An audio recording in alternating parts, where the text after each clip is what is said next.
आज का मेरा टॉपिक चैप्टर नंबर 2 में स्केलर और वेक्टर के बेसिक एमसीक्यूज हैं। बेसिक मतलब स्केलर वेक्टर है क्या, इसके बारे में थोड़ा सा आपको आइडिया हो जाए। तो कुल मिला के मेरे ख्याल से शायद 7 एमसीक्यूज है जो मैं अब आपसे डिस्कस करूंगा। अभी आपसे कहा गया, एमसीक्यू नंबर 1 पढ़ते हैं। A scalar is a physical quantity which is completely specified with the help of dash। तो आप तमाम लोगों ने पढ़ा होगा बेटा, दो चीजें होती हैं, एक कहलाता है स्केलर, एक कहलाता है मेरे पास वेक्टर। क्या होता था स्केलर वेक्टर? अगर आपको मेरी बात थोड़ी सी भी याद हो तो आप बोलेंगे सर स्केलर वो होते थे जिसका सिर्फ मैग्नीट्यूड हो, और वेक्टर वो होते थे बेटा जिसका मैग्नीट्यूड भी हो और डायरेक्शन भी हो, यानी मैग्नीट्यूड प्लस डायरेक्शन।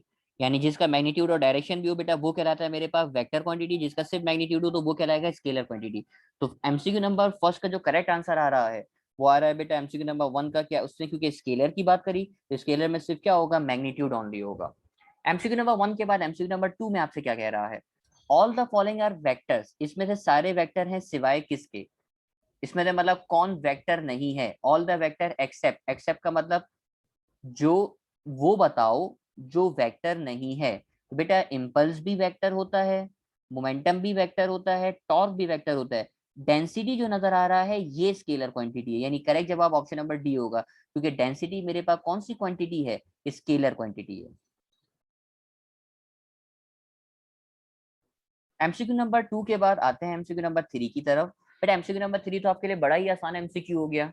उसने कहा a vector is a physical quantity. Vector के बारे में बोल रहा है कि वेक्टर वो क्वांटिटी है जिसके बारे में सिर्फ मैग्नीट्यूड नहीं होगा, सिर्फ डायरेक्शन नहीं होगा, बल्कि दोनों चीजें होंगी, यानी बोथ मैग्नीट्यूड एंड डायरेक्शन। यानी बेटा करेक्ट आंसर हो जाएगा option number A. Option number A इसका करेक्ट जवाब होगा। एमसीक्यू नंबर 3 के बाद आगे बढ़ते हैं एमसीक्यू नंबर 4 की तरफ। Which of the following list of physical quantities consists only of vector? इसमें से कौन सी क्वांटिटी है जिसमें सिर्फ वेक्टर्स आ रहे हैं? तो बेटा मैं आपको इसका आंसर बताऊं, आंसर है इसका correct answer option number D. क्यों? क्योंकि फोर्स भी वेक्टर है, इसकी भी डायरेक्शन होती है, एक्सेलरेशन भी वेक्टर है और वेलोसिटी भी वेक्टर है।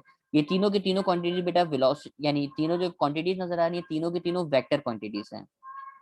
फोर्स भी वेक्टर है, एक्सेलरेशन भी वेक्टर है, वेलोसिटी भी वेक्टर है। अब ये वेक्टर कौन है कौन नहीं है ये आपको प्रैक्टिस से ही याद होगा, प्रैक्टिस करने पड़ेगी इसमें से कौन वेक्टर होता है कौन वेक्टर नहीं होता। ये तो अब आपने पूरी फिजिक्स पढ़ी हुई है, पूरी फिजिक्स में हर क्वांटिटी के बारे में जब जो चीज पढ़ते हो उसके बारे में बताते हैं कि स्केलर है या वेक्टर है। तो जब आप पूरी फिजिक्स कंप्लीट करोगे तो आपको आइडिया हो जाएगा कौन स्केलर है कौन वेक्टर है। एमसीक्यू नंबर 5 में कहा गया scalar is a physical quantity. Scalar physical quantity होती है जिसमें नंबर हो और प्रॉपर यूनिट्स हो, यानी ऑप्शन नंबर 20 का करेक्ट जवाब होगा। जैसे आप आलू लेने गए, आप उसको बोलोगे 1 kg आलू दे दो, आलू का मतलब पोटैटो, 1 kg पोटैटोस, पोटैटोस होगा बल्कि पोटैटो होगा, 1 kg पोटैटो दे दो। तो देखो 1 इसका बेटा मैग्नीट्यूड होगा जिसको आप नंबर बोल रहे हो, 1 नंबर है जिसको आप मैग्नीट्यूड बोलते हो या नंबर बोलते हो, जबकि केजी नजर आ रहा है ये केजी इसका यूनिट है।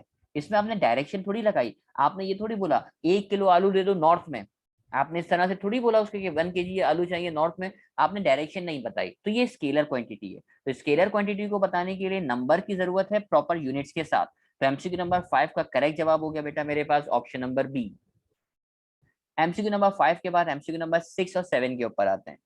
एमसीक्यू नंबर 7 में कहा a vector in space has dash component. बेटा स्पेस का मतलब होता है 3D, 3 डायमेंशन, यानी ऐसा वेक्टर जो 3D बना हुआ हो। 3D का मतलब क्या, आपने 3 एक्सिस पढ़े ना,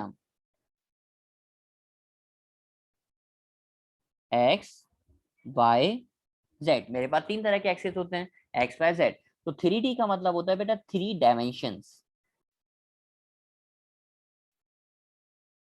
और 3 डायमेंशंस का मतलब ये है कि इसके अंदर एक्स एक्सिस हो, वाई एक्सिस हो और जेड एक्सिस हो, यानी 3 कंपोनेंट्स हो। तो कभी भी अगर आपको बोले ना वेक्टर इन स्पेस, स्पेस का मतलब है 3D, 3D का मतलब 3 डायमेंशन, 3 डायमेंशन कौन कौन सी, एक्स वाई और जेड। तो करेक्ट आंसर हो जाएगा बेटा मेरे पास ऑप्शन नंबर बी, यानी 3 कंपोनेंट्स।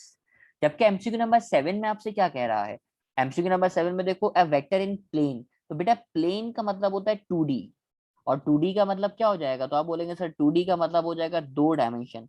अब 2 डायमेंशन आमतौर पे कौन कौन से होते हैं, या तो सिर्फ एक्स होगा और उसके साथ होगा वाई।